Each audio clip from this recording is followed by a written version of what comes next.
Fear, and I am this is an interesting life because this thing here, my iPhone, um I was I was lying down yesterday evening, just recovering, and I was just watching some videos and saving some things that I like and looking at some photographs, and then I went into this section in the moments or the memories, and I've seen it before, but I don't think it's done it the way it's done it lately. And I think it's because I did an update last week, and it just brought up some memories, and it took some photos and some videos that I had, and it created a moment, and I was like, wow, this is fascinating because it made me a little bit emotional because one, it was it was a reflection of what I was thinking and what I was feeling in that moment. So I thought, what the heck.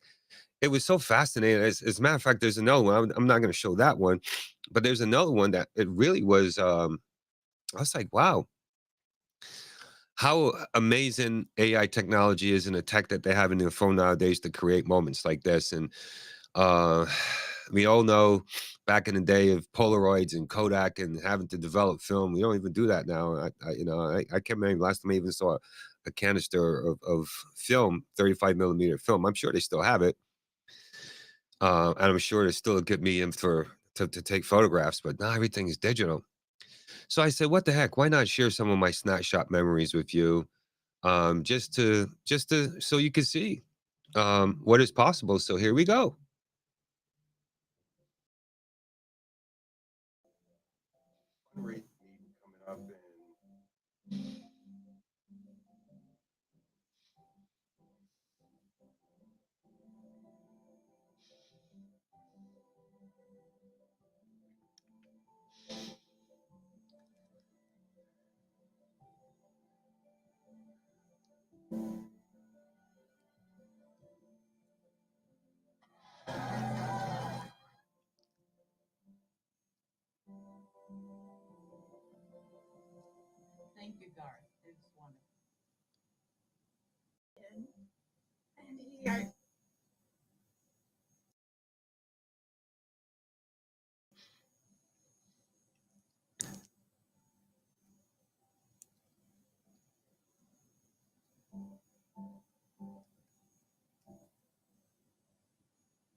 Yeah, so that was pretty cool, isn't it? Technology. And it was just a reminder because one of the things when I see a video or something I see, especially on Instagram, yeah, I download it because I want to go back and listen to it. I don't ever know how to go back and find those things. Um, and so I've got a series of clips that I collected, and some of them are from my mentors, teachers, and you saw some of my clients. Um, and I was just thinking like, wow, you don't ever really, because I think I talked about this yesterday. You got to take time to really stop and appreciate the things that we do, celebrate the wins, and so I was just looking at that. I got a challenge coming up next month. I'm working out the details right now, and it's called Get Your Shift Together, right? SHIT. No, not SHIT. SHIFT. But it sounds like that, doesn't it, right? So it's a 3-day challenge, and I'm looking forward to working with some new faces and maybe some old ones, and just putting it all together, and there's a number of other things that I'm working on, and then we've got the gratitude movement.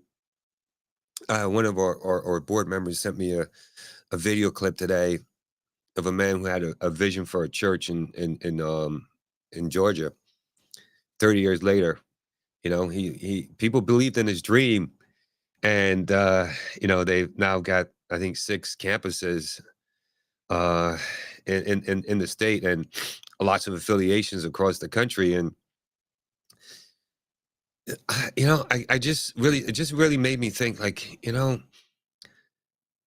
The people who get dreams in life, the ones that got to go out and actually make it happen, don't always have it easy, right? Because you got the folks who are off just doing their thing, living life, and life is easy. They go to a job and they work, and things go smoothly. Most of the times, you get a paycheck at the end of the week, and then you got the visionaries, the entrepreneurs, the people who have like these crazy ideas. Eventually, they become companies and they become structured like a lot of things, but sometimes you just don't realize how hard it is until you see other people talking about it and you see the challenges that they go through. I got a few friends that they built up businesses and been very successful, and the journey wasn't easy. And a lot of times people just see the end result of like all the stuff that has happened, the success and the acknowledgments and all that. But I'm telling you, that journey along the way, oh man.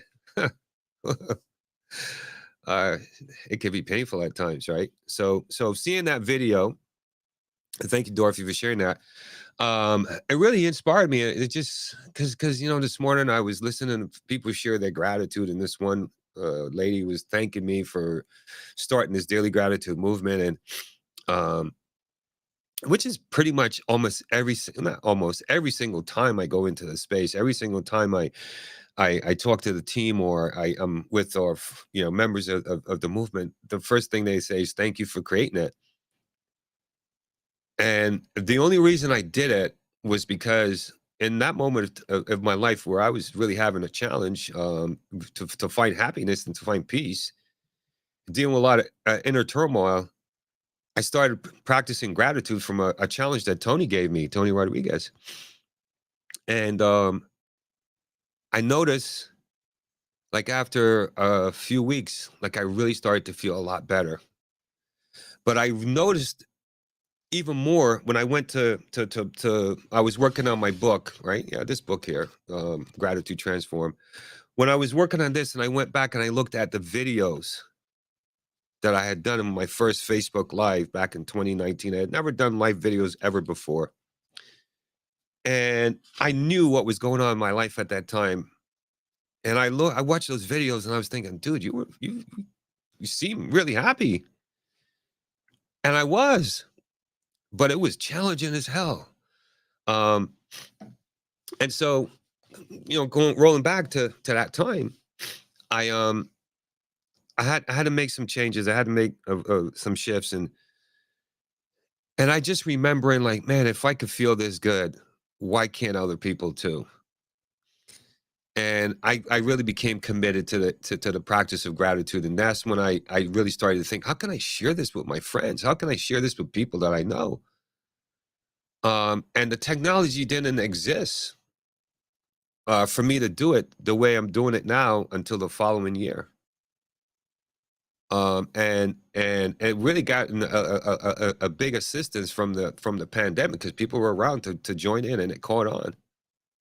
I've heard, I think Wayne Dyer used to say this: nothing more powerful than an idea whose time has come. And I guess it came at the right time, because if I had to start it now, they wouldn't go anywhere. And now we are doing um adolescence programs. Got working with psychologists now and helped adolescents and Google Classrooms, and we're evolving and talking about grants and expand it. And we got a team. I mean, we've got a team of over 50, almost 60 volunteers consistently, and structure.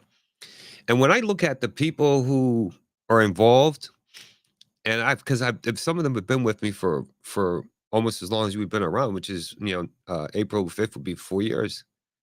I've seen them grow. As a matter of fact, every single person who's stuck with me and who has come consistently to practice or share the gratitude has grown in significant ways.